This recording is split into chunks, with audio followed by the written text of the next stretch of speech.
Queridos alunos, sejam bem-vindos aqui à nossa aula sobre opioides, dor, né? Especificamente mais sobre opioides. Aqui quem está falando com vocês é o professor Alan Grisolha, tá? Bem, o que a gente vai abordar aqui rapidamente? A gente vai falar um pouco sobre nociceptores, que neurônios são esses, né? As vias ascendentes da dor. A gente vai ver que existe um processo de regulação da dor, regulação endógena, que acaba sendo importante, significa que farmacologicamente você também pode modular a dor, tá? Os opioides endógenos, falar um pouco da descoberta dos opioides, aqueles endógenos, os seus receptores. Para então, nós podemos falar aqui sobre os agonistas opioides. Os mecanismos de tolerância e dependência ao uso clínico. Faltou mais um tópico aqui que são os antagonistas, que a gente também vai falar nessa aula. Vamos falar dos nociceptores. Então a palavra nociceptor vem do latim, gente, e significa ferir. Ou seja, você detectar ferimentos, lesões. Isso significa nociceptores. Como a gente vê aqui na imagem, você pode prestar atenção aqui, existe uma relação. Então você tem a nocicepção que vai desencadear uma experiência chamada de dor, uma experiência subjetiva. Cada pessoa tem uma experiência diferente para a dor, tá? Então, de maneira bem direta, o conceito aqui, a nocicepção é o processo sensorial que fornece as sinalizações que disparam a experiência de dor. Então, se você sente dor em uma determinada região do corpo, é porque ali você tem neurônios nociceptores. Tá? A dor, por sua vez, é uma sensação, aqui o conceito de dor, tá? Ou a percepção de sensações, aí como irritação, inflamação, fisgada, ardência. Então, tem vários tipos. Tá? Latejo, ou seja, sensações insuportáveis que surgem, que a gente vai chamar de dor. Mais do que qualquer outro sistema sensorial, as qualidades cognitivas da nocepção podem ser controladas internamente pelo próprio cérebro. O que ele está dizendo para a gente aqui é que nós temos mecanismos endógenos de modulação da dor. Esses mecanismos serão manipulados, podemos manipulá-los farmacologicamente. Tá? Aqui entra a importância da farmacologia. Só um detalhe, você pode sentir dor sem necessariamente você ter nocicepção. Então, assim, aqui estão conectados, né? A gente vê aqui a relação entre eles. Você pode, assim como você pode ter a nocicepção e não necessariamente sentir dor. Tá? Então, aqui, nociceptores é a transdução dos estímulos dolorosos. Então, a transdução dos estímulos dolorosos ocorre nas terminações nervosas livres de fibras não mielinizadas, tipo C, e pobremente mielinizadas. Então, você tem fibras nervosas que inervam, né, determinado tecido que são responsáveis por detectar a dor. A maioria dos nociceptores responde a estímulos mecânicos, térmicos e químicos. São chamados, portanto, nociceptores polimodais. Então, o estilo mecânico, a pressão mecânica pode gerar dor. Calor, frio extremo pode gerar dor. Então, você tem ali nociceptores que detectam tudo. E são responsáveis, é um mecanismo de defesa. Né? Se você está tendo uma pressão, pode vir causar uma lesão. Então, você tem um reflexo, né? Você tem a dor, imediatamente você retira aquilo. Assim como nós temos também nociceptores mais específicos, como eles mostram aqui. Dessa forma, também existem nociceptores mecânicos, ou seja, especializados em detectar dor mediada por pressão mecânica, então, chamados de mecanorreceptores, que mostram respostas seletivas a pressões intensas. Temos também nociceptores térmicos, chamados de termonociceptores, que respondem seletivamente ao calor, né, queimadura, frio extremo, e nociceptores químicos, que respondem de forma seletiva a agentes químicos. Ele colocou aqui a histamina, né, e outros agentes químicos. É o que está exemplificado aqui na imagem. Né? Veja aqui a histamina, a bradicinina, né, prostaglandinas.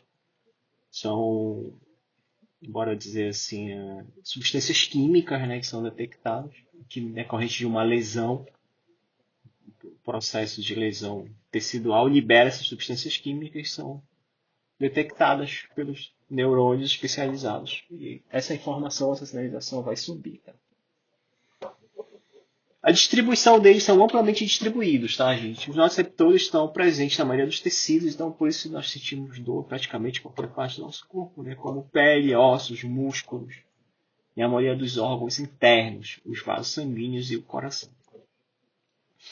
Aqui tem uma coisa que eles estão notadamente ausentes do sistema nervoso central em si, porém estão presentes na meningite, nas meninges. Essa informação aqui está notadamente ausente do sistema nervoso central. E se a gente vê aqui nesse filme, né, Silêncios Inocentes, tem um momento que o personagem principal ele fala isso, né? O sistema encéfalo e não tem inervação, não tem nociceptores, então nós não sentimos dor nessa região. Tá? Essa dor detectada, né, essa sinalização, ela vai aí pelas vias ascendentes da dor, que as duas principais, né? Você pode ver a espinotalâmica, que é a principal via da dor, e você tem a trigeminal, que leva informações da dor da face e do terço anterior da cabeça. Então, bora ver aqui a via rapidinho. Então, você tem pequenos axônios, né? Raiz dorsal, aqui uma sinapse, uma decursação, né, da coluna dorsal. E você tem aqui o trato espinotalâmico, que passa pelo bulbo, chega até a região do tálamo, onde ele tem uma segunda sinapse, núcleo intralaminar. Tá? Então, você vê aqui uma segunda sinapse. Vejam que o segundo neurônio vai para a região do córtex, ou seja, córtex somatosensorial primário. Ou seja, a experiência de dor é cortical. Né?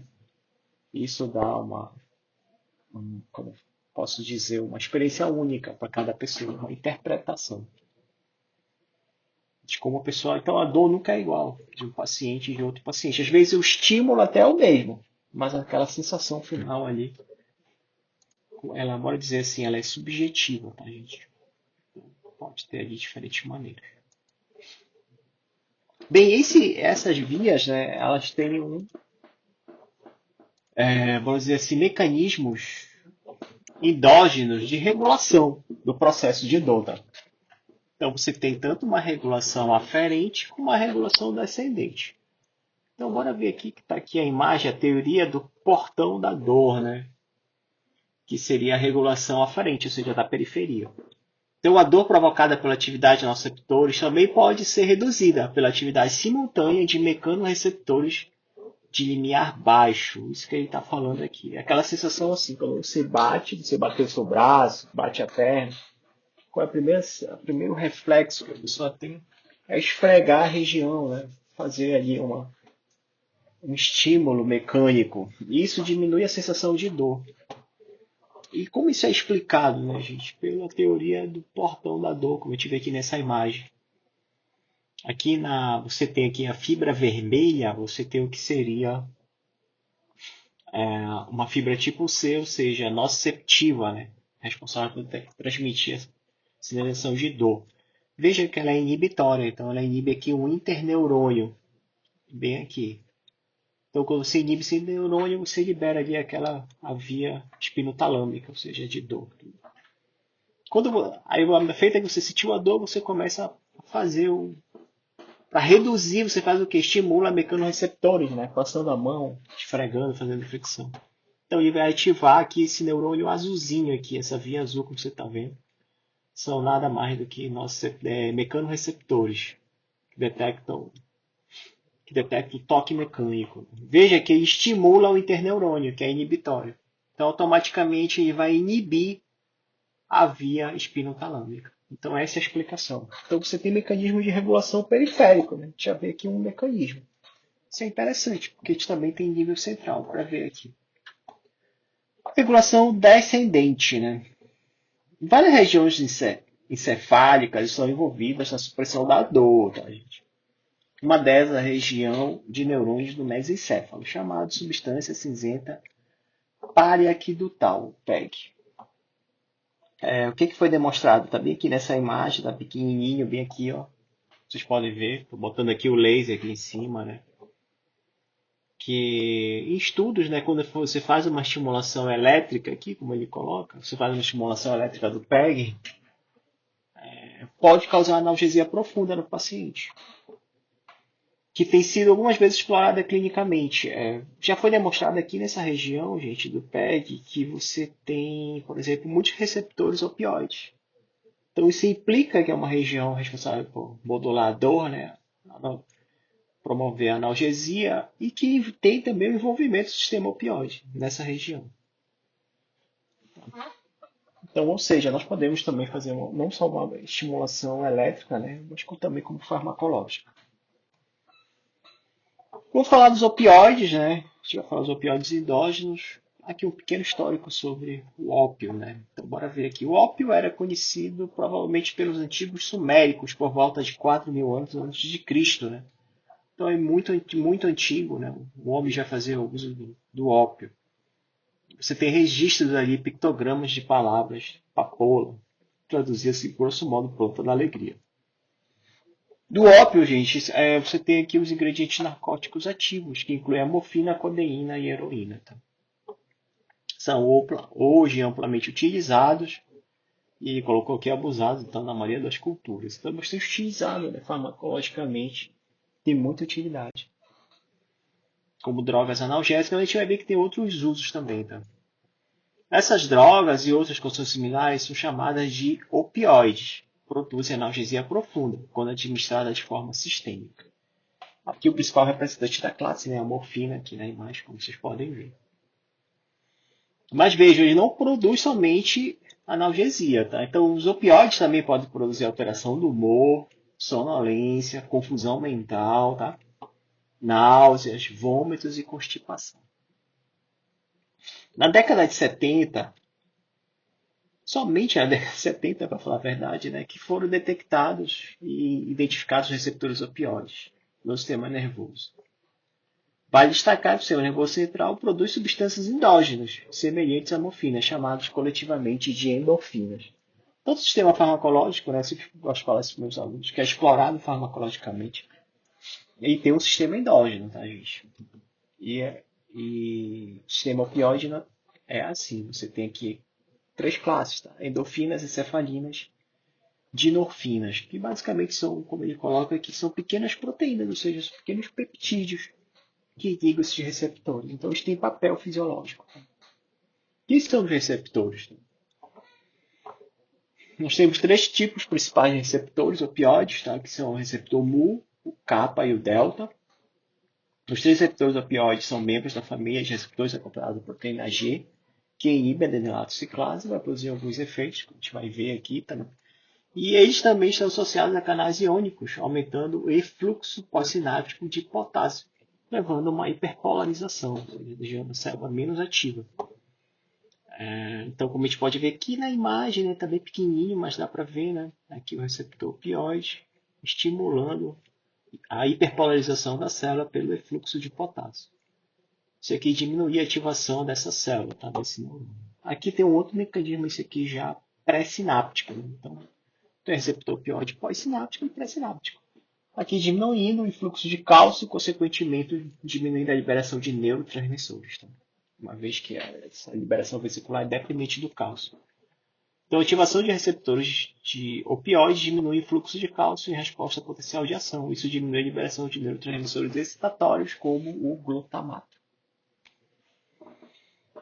Aqui nessa imagem, a gente pode ver, né, os três tipos de receptores, mu, delta e kappa. Tá? Suas funções, bora dar uma olhada aqui. Então, o mu, analgesia supraespinhal, espinhal, sedação, inibição da respiração, né? Que é um efeito muito pronunciado, tem redução do trânsito gastrointestinal, modulação da liberação de hormônios e neurotransmissores. Então, a gente pode dizer, aqui de cara já diz que ele também está distribuído de maneira pré-sináptica. Tá? O delta, né? O delta, analgesia supraespinhal e espinhal, modulação da liberação de hormônios e neurotransmissores, e o kappa, analgesia supraespinhal e espinhal, efeitos psicomiméticos, redução do trânsito gastrointestinal. Vejam que, além disso, eles têm afinidades diferentes pelas endorfinas. Tá? Então, o mu tem mais afinidade pelas endorfinas, o delta pelas encefalinas e o kappa pelas dinorfinas. Tá ok, gente? Bem, a gente vai parar aqui esse vídeo. Eu vou esperar vocês no próximo vídeo para te dar continuidade, tá? Aí no próximo vídeo, a segunda parte, a gente vai falar aqui um pouco sobre os agonistas opioides. Bom estudo para vocês. Até o próximo vídeo.